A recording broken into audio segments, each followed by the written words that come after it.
obstruidos. Les invito a ponerse de pie, leer Marcos, capítulo 25, versos 22 al 24 y versículo 35 al 43, para que tengamos la palabra. Marcos 5, 22 al 24, 35 al 43. Lo leemos. Dice: y vino uno de los principales de la sinagoga, llamado Jairo, y luego que le vio, se postró a sus pies y le rogaba mucho, diciendo: mi hija está agonizando, ven y pon las manos sobre ella para que sea salva y vivirá.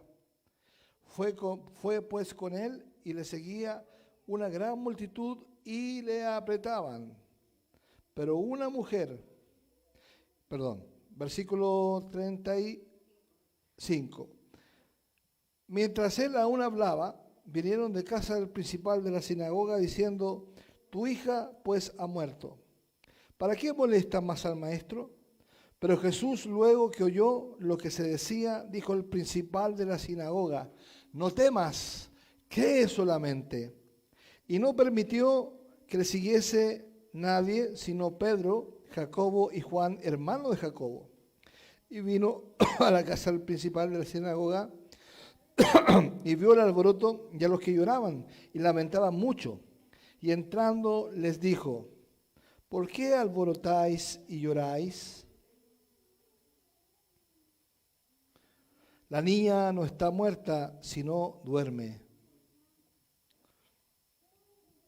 Y se burlaban de él. Mas él, echando fuera a todos, tomó al padre y a la madre de la niña y a los que estaban con él, y entró donde estaba la niña. Y tomando la mano de la niña, le dijo: Talita cumi, que traducido es: niña, a ti te digo, levántate.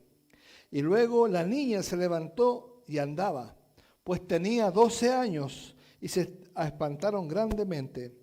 Pero él le mandó mucho para que nadie lo supiese, y dijo que se le diese de comer.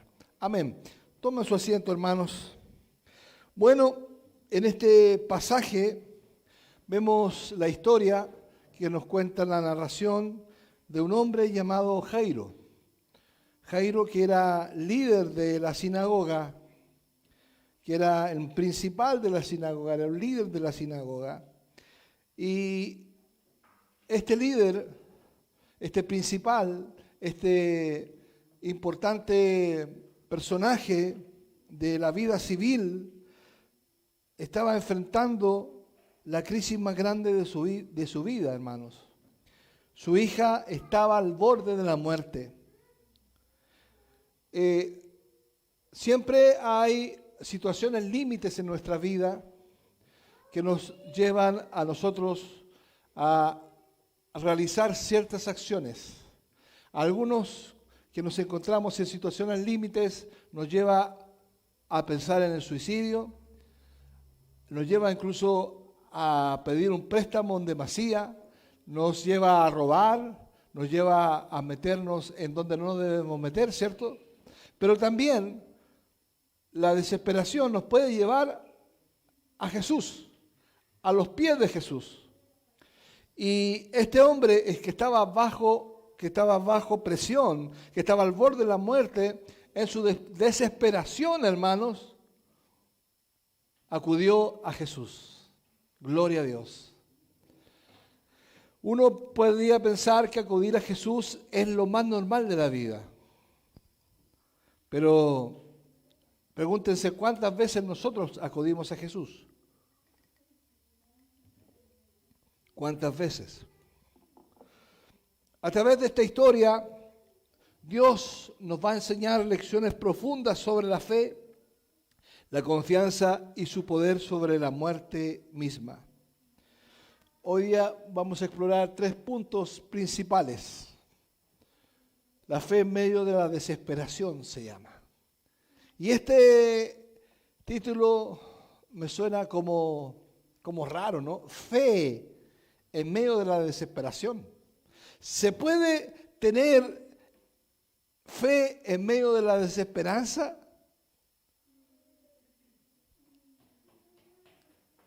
a alguien que está desesperado se le puede pedir fe?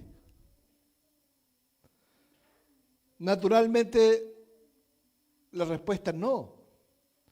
Pero estamos hablando aquí de Jesús. Jesús produce la fe. Jesús, no es que nosotros tengamos la fe, sino que es la fe de Jesús la que nos es traspasada a nosotros. Gloria al Señor. El primer punto es la desesperación nos lleva a los pies de Jesús, que se va a encontrar en Marcos 5, 22 al 23. Después, la fe persevera en medio de la adversidad, versos 35 al 36. Y tercero, el poder de Jesús supera nuestras expectativas, versos 38 al 42. Bien, mis hermanos, quisiera pedirle a mi hermano Claudito que pudiera leer este texto, Marcos 5, 22 al 23.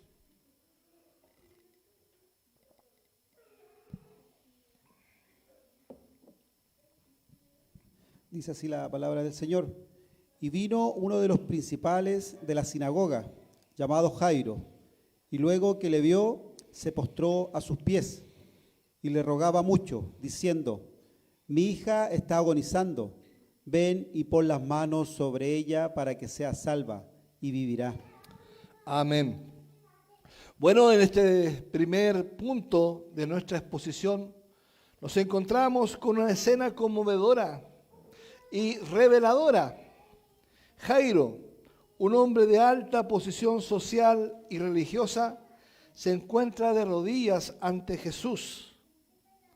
Esta escena, hermanos, nos enseña lecciones profundas sobre la naturaleza de la fe y cómo Dios trabaja en nuestros momentos de desesperación. Primero, lo que vamos a ver y analizar, la posición de Jairo. ¿Quién era Jairo? Bueno, el texto nos dice en el verso 22 que era un principal de la sinagoga. Era uno de los principales, En la sociedad judía del siglo I, esto no era un título menor. Los principales de la sinagoga eran líderes respetados, encargados de supervisar los servicios de adoración, mantener el orden y a menudo enseñaban las Escrituras. Hermanos, imaginen por un momento el peso de esta responsabilidad. Jairo no era solo un miembro más de la congregación, sino que era un líder.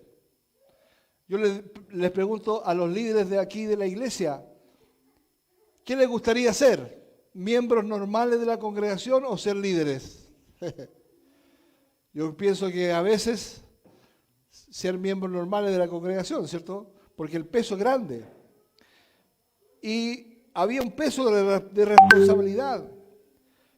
Alguien a quien la gente miraba en busca de una guía espiritual y moral. La posición de Jairo lo colocaba en el centro de la vida religiosa de su comunidad. Sin embargo, hermanos, esta misma posición probablemente lo ponía en conflicto con Jesús. Recordemos que los líderes religiosos de la época a menudo se enfrentaban a Jesús. El Evangelio de Marcos nos dice en Marcos 2:7 que le acusaban de blasfemia, ¿cierto? Los escribas, los religiosos de la época acusaban a Jesús de blasfemia. En Marcos capítulo 3, versículo 2, nos dice que lo acusaban de quebrantar el sábado. Y en Marcos 3:22, incluso le decían que estaba poseído de demonios.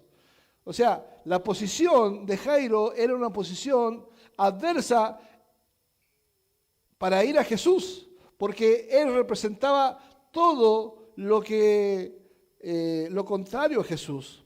Ahora Jairo, como líder de la sinagoga, probablemente él había oído estas acusaciones y quizás incluso las compartía, hermanos.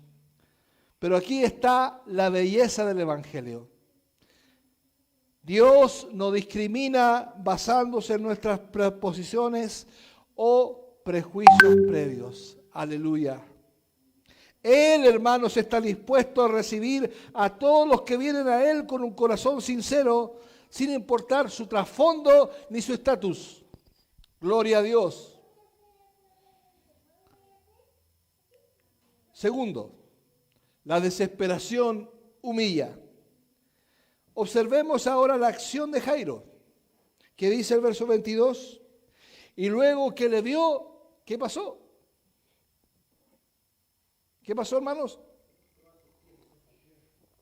Se postró a sus pies. Esta no es la acción de un hombre orgulloso de su posición, ¿cierto? Sino que es la acción de un hombre desesperado, cuya hija está al borde de la muerte. Mis hermanos, nosotros más de alguna vez hemos tenido a nuestros hijos, no al borde de la muerte, pero quizás al borde de una situación muy difícil, y a nosotros no nos importa la hora, no nos importa ni cómo estamos vestidos, llegamos y llevamos a nuestros hijos al hospital, estemos como estemos, ¿cierto? No nos importa si el otro día hay que trabajar, si hay que hacer algo, salimos. La desesperación, hermano, nos humilla. Ahora, muchas veces la desesperación nos humilla para mal, pero aquí vemos un lado positivo de la humillación. La Biblia enseña en Santiago 4:6 que Dios resiste a los soberbios, pero da gracia a los humildes. Gloria a Dios. En ese momento, hermanos, vemos cómo la desesperación llevó a Jairo a un lugar de humildad. Porque la desesperación puede tener dos resultados. Uno, endurecimiento del corazón, ¿cierto? Hay algunos que han experimentado aquí endurecimiento del corazón y hay otros que hemos experimentado la humildad, la humillación, la humildad. Gloria a Dios. Ya no le importaba a Jairo lo que otros pudieran pensar de él por postrarse ante Jesús. Su preocupación no estaba en el estatus social, sino que estaba en la urgencia de salvar a su hija. Gloria a Dios. Hermano, te hago la pregunta. ¿Tú harías todo por tu hijo? ¿Sí o no? Gloria a Dios. ¿Cuántas veces nos ha llevado Dios a un lugar de humildad a través de circunstancias difíciles? A menudo en nuestros momentos más bajos, cuando finalmente levantamos nuestros ojos al cielo. El Salmo 119, verso 67 dice: antes que fuera yo humillado, descarriado andaba, mas ahora he guardado tu palabra. Gloria al Señor. La enfermedad de su hija llevó a Jairo a un punto de necesidad tan grande que estaba dispuesto a hacer lo que fuera necesario, incluso humillarse públicamente para obtener ayuda. Esta es una lección poderosa para nosotros.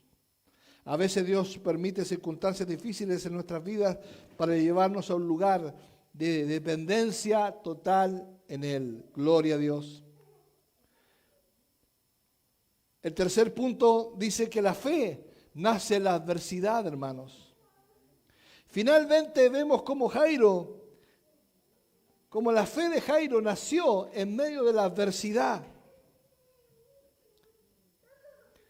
En el versículo 23 dice: y le rogaba mucho diciendo: mi hija está agonizando, ven y pon las manos sobre ella para que sea salva y vivirá.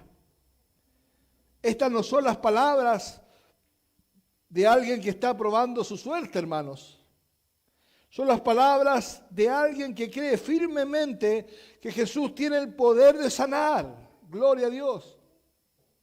La fe de Jairo llevó a buscar ayuda fuera de sus círculos habituales. Ustedes, hermanos, no sé si han visto la película The Chosen. No sé. bueno, yo me la he visto en Netflix como 10 veces las tres temporadas. ¿Por qué? ¿Por qué la he visto? La he visto porque me enseñan cosas. Y anoche vi justamente la escena de la sanidad de Jairo. Y de la sanidad de la niña de Jairo.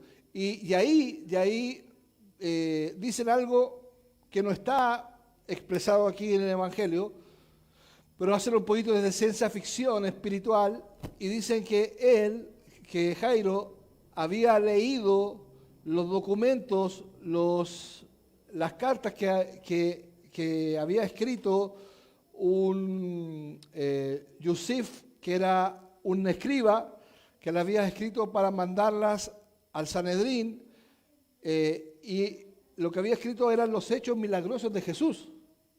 Entonces, él como el principal de la sinagoga, los leyó, porque los tenía que leer, pero los leyó, pero eso le produjo fe. Y eso quedaron guardados, por decirlo así, en su disco duro, en su recuerdo, y cuando supo que su hija ya estaba a punto de morir, él le vino la fe y fue a buscar a Yusif, y Yusif le dijo, y fue a buscar a los discípulos de Jesús, y llegó donde Jesús, y al final le dijo lo que estamos leyendo. Mis hermanos, toda palabra de Dios no vuelve vacía. No vuelve vacía los hechos poderosos de Jesús. Usted cuando le cuenta a alguien los hechos poderosos que Jesús ha hecho con usted, con su familia, tarde o temprano se los va a recordar el Espíritu Santo para, si es que es un escogido de Dios, para que vuelva a tener fe y posea la fe en Jesús, hermano. Gloria al Señor. Entonces, Jairo le dijo, mi hija está agonizando. Ven y pon la mano sobre ella para que sea salva y vivirá. Gloria al Señor. Como líder de la sinagoga probablemente tenía acceso a los mejores médicos y recursos de su comunidad. Pero en este momento de crisis reconoció que necesitaba algo más que la ayuda humana, que necesitaba intervención divina. Hermanos, me pregunto, ¿alguna vez en nuestra vida nosotros hemos tenido la convicción de decir, solo Dios puede hacer un milagro? Solamente Dios tiene que intervenir en esto, ya no hay intervención humana, no hay intervención médica, ni científica, ni nada, sino que Dios, gloria al Señor. Esto nos recuerda las palabras del apóstol en 2 Corintios 12:7, que lo leíamos la semana pasada. Dice, y a fin de que la grandeza de las revelaciones no me exaltase desmedidamente, me fue dado un aguijón en la carne, un mensajero de Satanás que me bofetee para que no me enaltezca en gran manera. Muchas veces, hermanos, es necesario que venga una aflicción, que venga un aguijón en la carne, que sea incluso un mensajero de Satanás.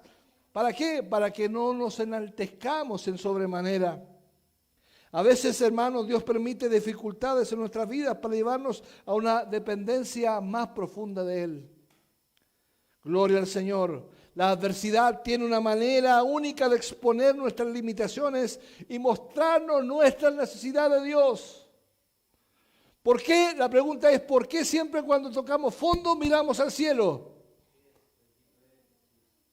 Porque es la única manera que quedamos desnudos y nos damos cuenta y decimos, Dios mío, ayúdame. Gloria al Señor. La aplicación de esto. Hago una pregunta. ¿En qué área de tu vida te sientes desesperado hoy?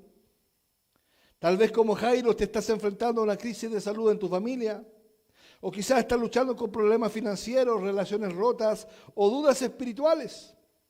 Sea cual sea tu situación, permite que esa desesperación te lleve a los pies de Jesús. Recuerda que no hay vergüenza en admitir nuestra necesidad ante Dios. Mi hermano, no hay vergüenza en admitir tu necesidad ante Dios. Cuando uno reconoce y viene adelante o se postra ante el Señor y dice, yo reconozco, Señor, mi necesidad de ti. Puede que mucha gente se avergüence de ti, pero el Señor no se avergonzará. Gloria a Dios. No importa cuál sea tu posición en la vida, cuánto conocimiento bíblico tengas o cuánto tiempo lleves en la iglesia, Dios te invita a Él tal como eres, hermano. Que podamos como Jairo dejar de lado nuestro orgullo, nuestras preconcepciones y acudir a Jesús con fe sincera. Gloria al Señor. La segunda pregunta, ¿cuántas veces nos resistimos a acudir a Jesús hasta que llegamos al final de nuestros recursos? ¿Se han dado cuenta que muchas veces dejamos lo principal para lo último? Por ejemplo, nosotros lo vimos en las enfermedades de nuestros hijos con mi esposa. Lo veíamos que apenas le dolía la cabeza o le pasaba algo, uno iba a la pastilla, uno iba al médico. Y después al final decía, oremos. ¿Se ha fijado? Y tendría que ser todo al revés. Tendría que ser al revés. Te duele la cabeza, hijo, algo pasa, oramos y después vamos al médico. Así debería ser. Pero muchas veces llegamos hasta el final de nuestros recursos, se nos acaban los recursos y decimos, ay, Señor, ayúdame. La desesperación, hermanos, inclusive la desesperación puede ser el catalizador que nos lleva a los pies de Cristo. Gloria al Señor. Amén. Segundo punto, la fe persevera en medio de la adversidad. Vamos a pedirle a nuestro hermano Jonathan que pueda leer. O la Stephanie pueda leer. Ya, Stephanie. Ya. Ven por el micrófono acá. Verso 35-36.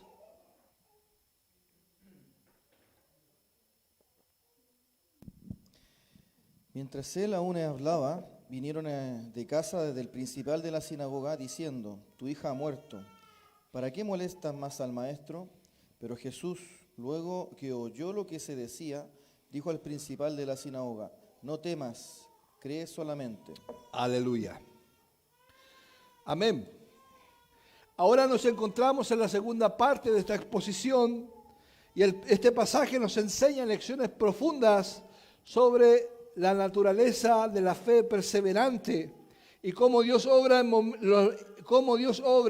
en los momentos más oscuros de nuestra vida, hermanos. El primer punto es las malas noticias llegan.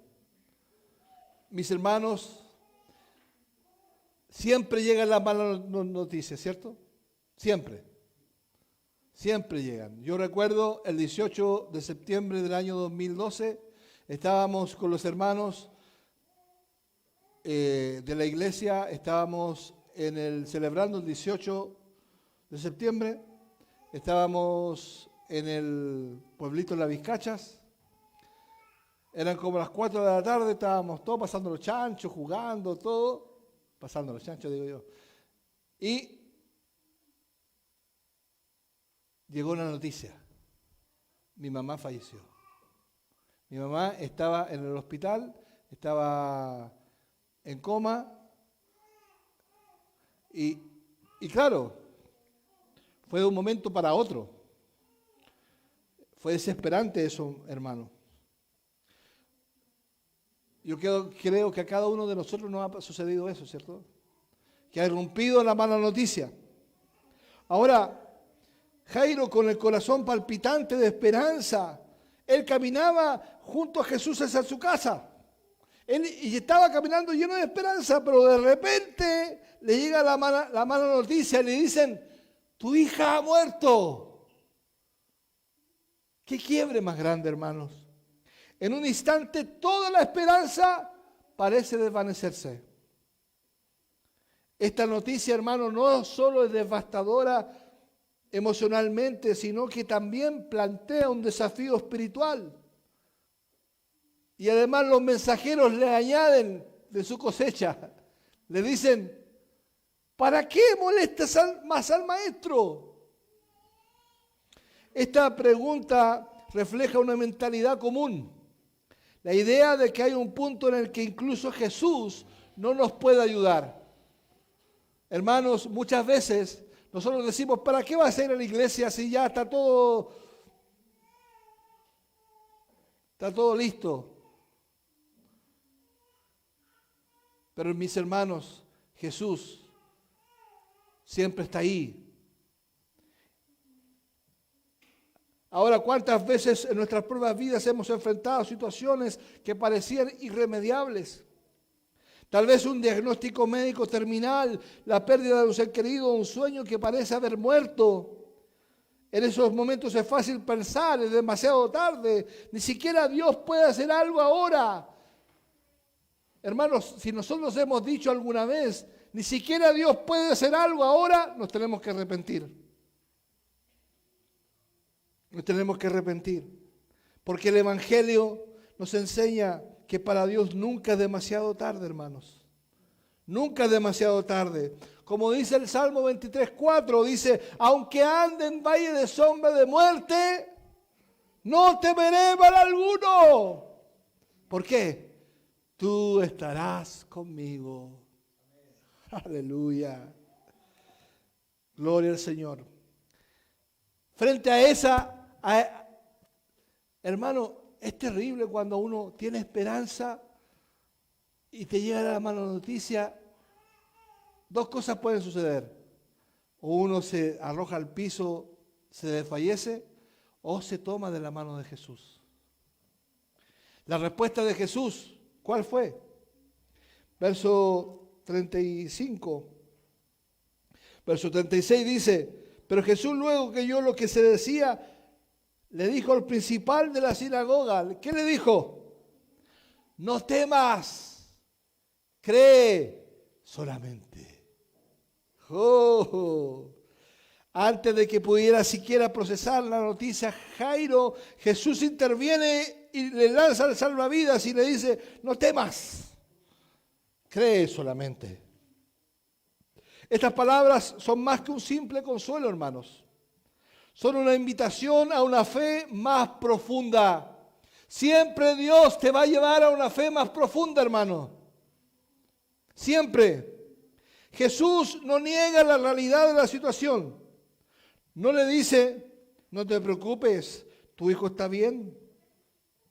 Sin embargo, en cambio, llama a Jairo a elevar su mirada por encima de las circunstancias y a confiar en Jesús. Y la frase cree solamente es poderosa. En el griego, el verbo está en presente continuo, lo que implica una acción continua. Jesús está diciendo, sigue creyendo, no dejes de creer. Amén, hermano. Sigue creyendo, no dejes de creer. Hermana Ana, sigue creyendo, no dejes de creer. La fe verdadera no depende de lo que vemos con nuestros ojos, sino en quien ponemos nuestra confianza. Gloria al Señor. Hay momentos de nuestra vida que todo parece oscuro. Hay momentos de la noche del alma, la noche oscura del alma, como lo decía Lutero. Pero siempre en esa noche oscura del alma está la luz de Jesús, que viene caminando sobre la faz, sobre las aguas, caminando sobre la noche. Y a veces nosotros tememos porque pensamos que es un fantasma. Pero dice el Señor, no temas, yo soy. Aleluya. Tercero, la fe se prueba en la adversidad. Mis hermanos, yo he llegado al convencimiento de que, porque siempre salimos de una y entramos a otra. ¿Es así o no? No hay hermano, hermana, persona humana que no deje esa dinámica de sale una, entra a otra. Entra a una, sale a otra. Siempre. ¿Y por qué suceden esas cosas? Porque Dios, en medio de la adversidad, fortalece nuestra fe. La fe se prueba en la adversidad. En ese momento la fe de Jairo se enfrentaba a su prueba más difícil. Hermanos, siempre nuestra fe será probada. Siempre, siempre. Debe elegir entre creer en las circunstancias visibles o en la palabra de Jesús. Y en eso, y esa es la prueba. La prueba es, ¿tú crees en tus circunstancias o crees en las palabras de Jesús? Esta es la esencia de la fe, hermanos. Confiar en Dios incluso cuando todo parece indicar lo contrario. Dice Hebreos 11:1, ¿qué dice? Es pues la fe, la certeza de lo que se espera, la convicción de lo que no se ve. Gloria al Señor. Gloria al Señor. La aplicación. La fe no es ausencia de problemas, sino la confianza con Dios a pesar de ellos. Cuando enfrentamos situaciones imposibles, elegimos creer en la palabra de Jesús por encima de las circunstancias. Mis hermanos, ahí lo puse 2 veces para que la pregunta se haga más fuerte. ¿Elegimos creer en las palabras de Jesús por encima de las circunstancias? La fe perseverante no niega la realidad de nuestras circunstancias, pero se niega a ser definida por ellas. Hermanos, esto es importante. Nuestras circunstancias pueden ser adversas y realmente son así, pero las circunstancias no pueden definir lo que tú eres o lo que tú crees. Bendito sea Dios. Filipenses 4:13 dice, ¿qué dice Filipenses 4:13? A ver qué se lo sabe. Filipenses 4:13, ¿qué dice? No. ¿Qué dice? Todo lo puedo en Cristo que me fortalece, hermanos. Pero esa palabra, todo lo puedo en Cristo que me fortalece, tiene condiciones. Y si esas condiciones, ahí Filipenses 4:11, 12 lo dice, pero eso es tema para otro día. Gloria al Señor. Tercero, el poder de Jesús supera nuestras expectativas. Verso 38 al 42. Y voy a pedirle a mi esposita que lea. O a La Paz que lea. Verso 38 al 42.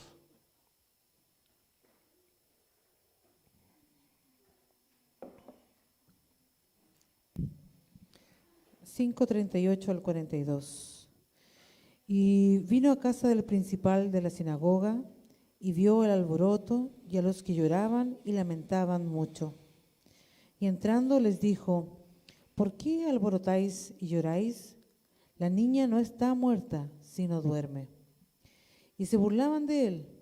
Mas él, echando fuera a todos, tomó al padre y a la madre de la niña y a los que estaban con él, y entró donde estaba la niña.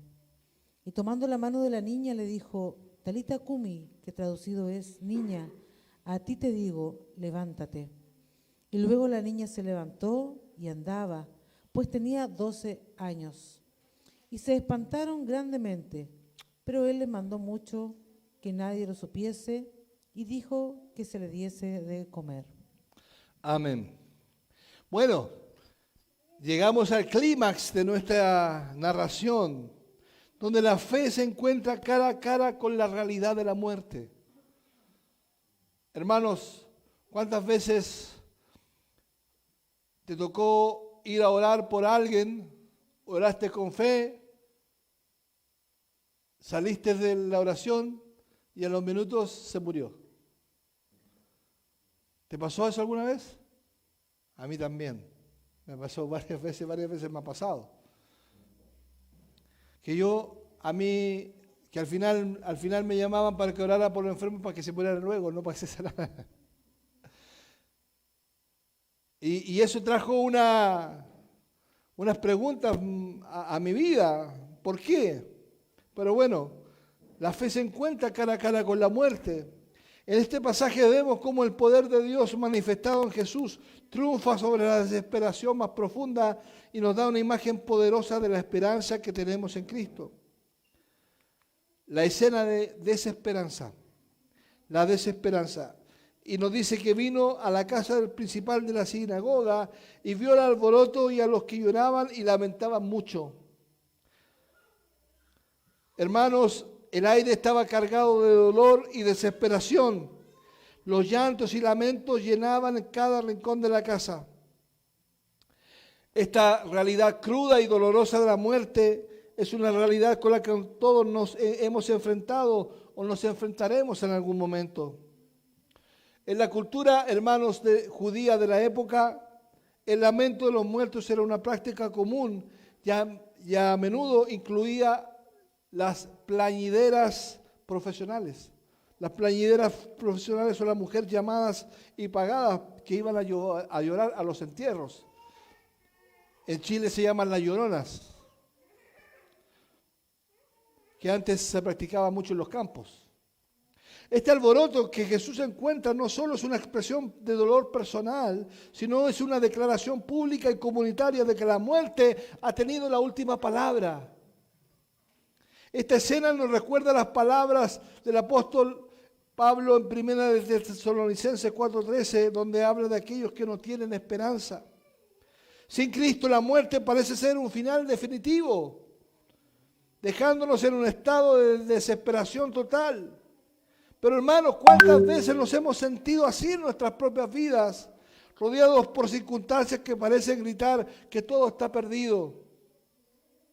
Tal vez hoy te encuentras en medio de tu propio alboroto, rodeado de voces que te dicen que no hay esperanza.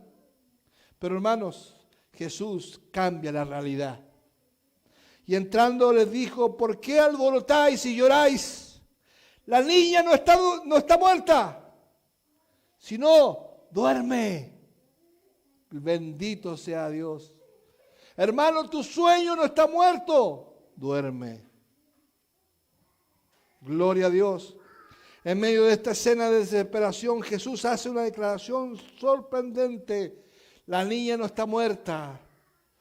La niña sí estaba muerta, pero para Jesús no estaba muerta, sino dormía.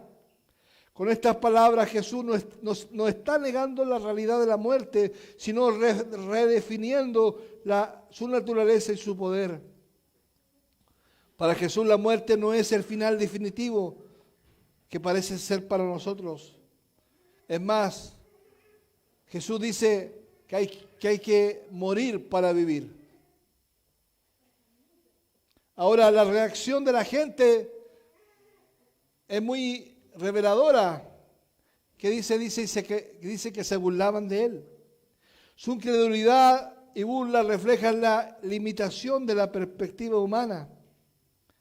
No podían concebir que alguien tuviera poder sobre la muerte misma.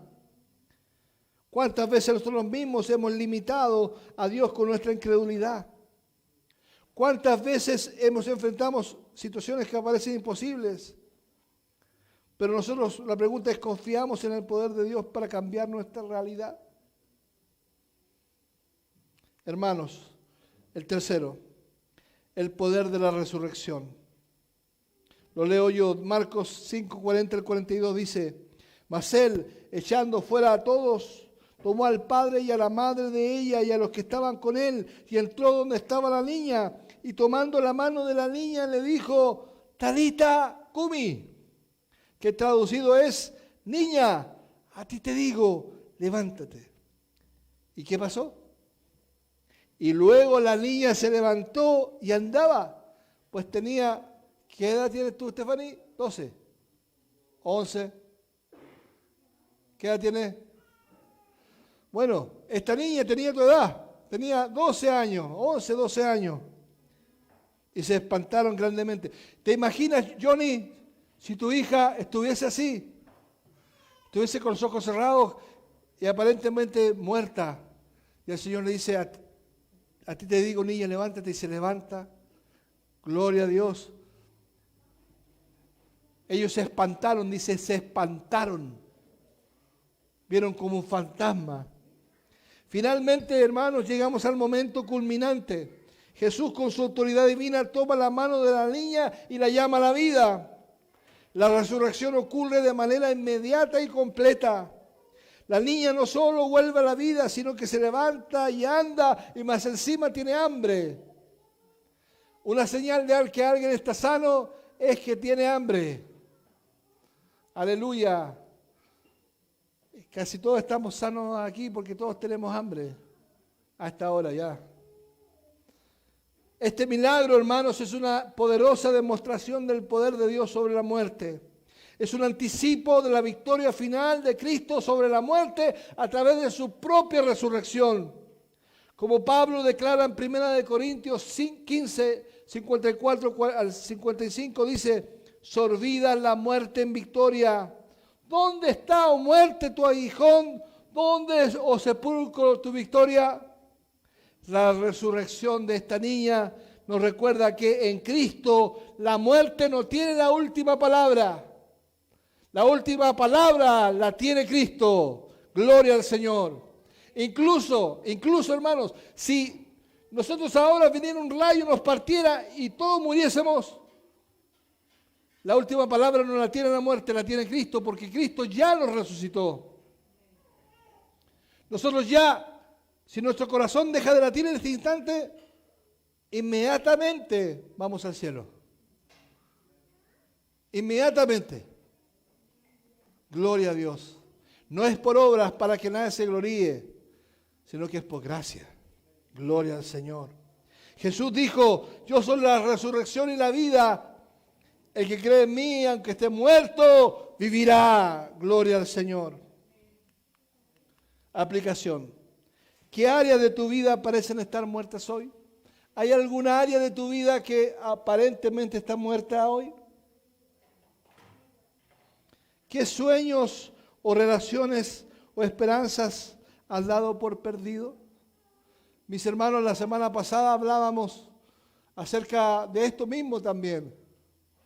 Que muchas veces nosotros nos hemos acomodado y los sueños de nuestra juventud en el Señor, en Cristo, que eran cambiar el mundo para el Señor, ya es un lindo recuerdo solamente. No es un lindo recuerdo, es una esperanza viva.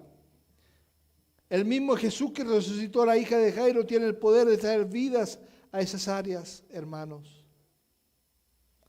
Gloria al Señor. Confiamos en que Él puede hacer mucho más abundantemente de lo que pedimos o entendemos. Dice Efesios 3:20. Lo leemos, Efesios 3:20 dice: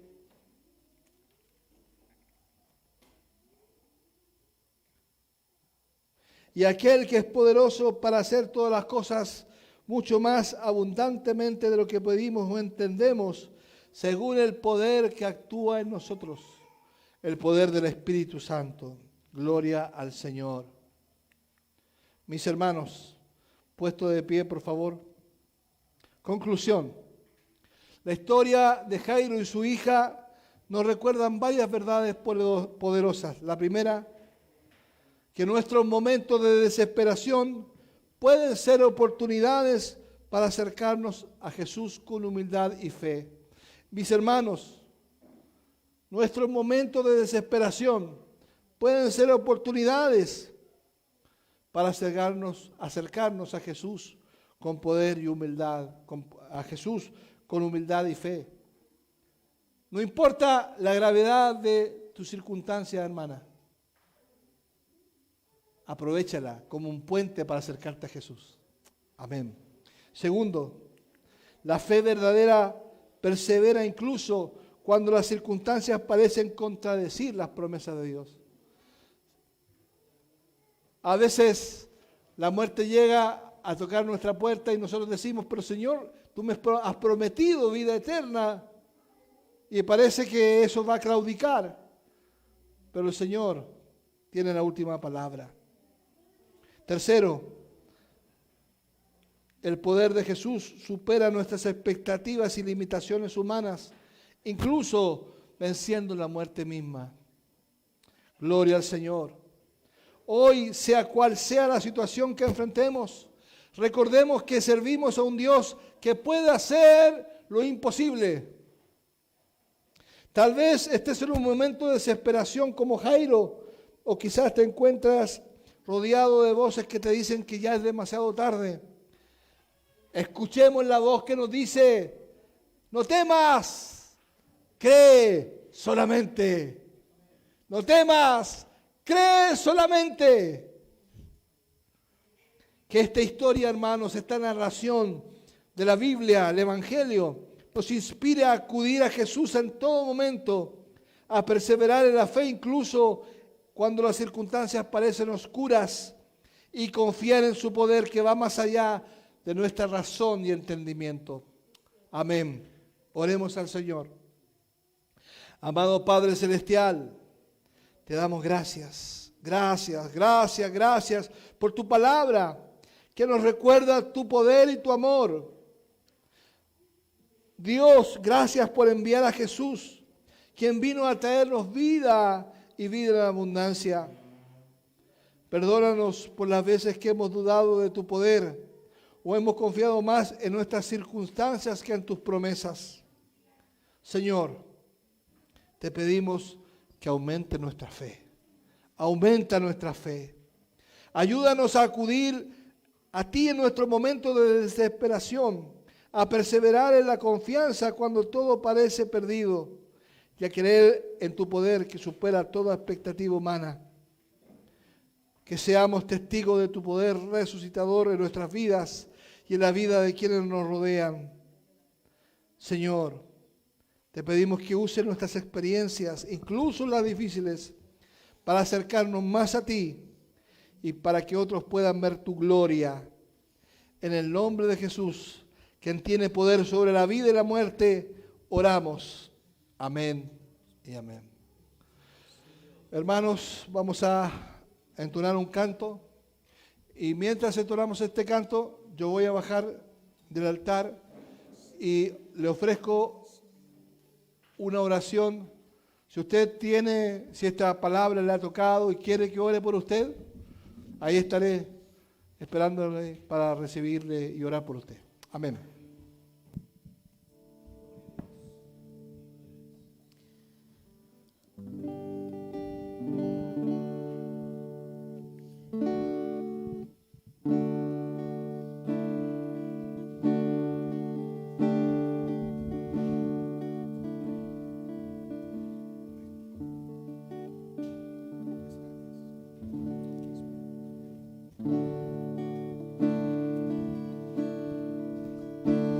Qué amor, mis pecados decide